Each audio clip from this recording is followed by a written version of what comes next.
Oui, effectivement, ce n'est pas une imagination, c'est vraiment un tremblement de terre, mais c'est un tremblement de terre normal, puisqu'il a eu lieu dans la zone où est censé avoir toujours des tremblements de terre. Donc c'est un tremblement de terre qui a eu lieu dans le fossé d'effondrement de la partie ouest du Rift. Rift, donc c'est une zone où il y a plusieurs cassures. Alors, ce tremblement de terre-là a eu lieu au non loin, donc au sud du lac Édouard. Et c'est dans le fossé-là qui part du lac Albert. Et ça passe par le lac Édouard. Et ensuite, ça descend vers le lac Kivu, vers le lac Tanganyika, ainsi de suite, dans la partie occidentale. Et de l'autre côté, après le sud de l'Éthiopie, ça part une autre branche qui part vers le Kenya et ça va aussi vers le Malawi où ça fait jonction avec le lac Tanganyika. Donc ça a été ressenti partout, en Béni, surtout de ce côté-là, Béni,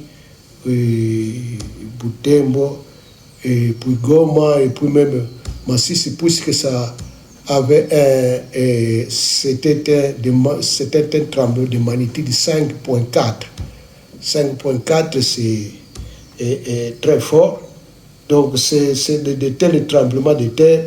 Et si ça se passe dans une zone où il y a des maisons qui ne sont pas bien construites, ça peut même s'écrouler. Ouais. Donc pour le moment, on n'a pas de bilan. De bilan là où ça a eu lieu.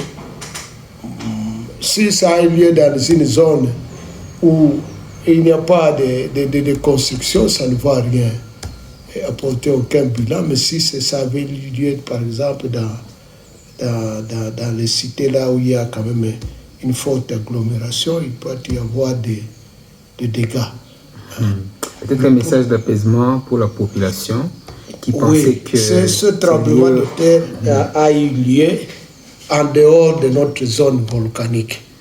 Alors, d'habitude, quand ce genre de tremblement a lieu, ça peut amener à ce que l'activité volcanique et magmatique qui se passe dans cette zone, donc pour le nom des volcans Nyamulagira et Nyiragongo, puisse soit augmenter ou diminuer. Alors, pour le moment, jusqu'à maintenant, donc ça n'a pas tellement augmenté l'activité magmatique qui existe déjà là au Nyiragongo et Nyamulagira. Donc, l'activité de Nyamulagira est toujours intense et qui amène à des débordements, mais des débordements, comme nous l'avons toujours dit, que ça se passe dans le parc. Donc, ça chevauche à des coulées, des anciennes coulées, et ça ne va même pas très loin, ça ne dépasse pas 10 km depuis que ça avait continué. Donc ça n'a pas amené quelque chose là où une activité magmatique qui peut inquiéter la population.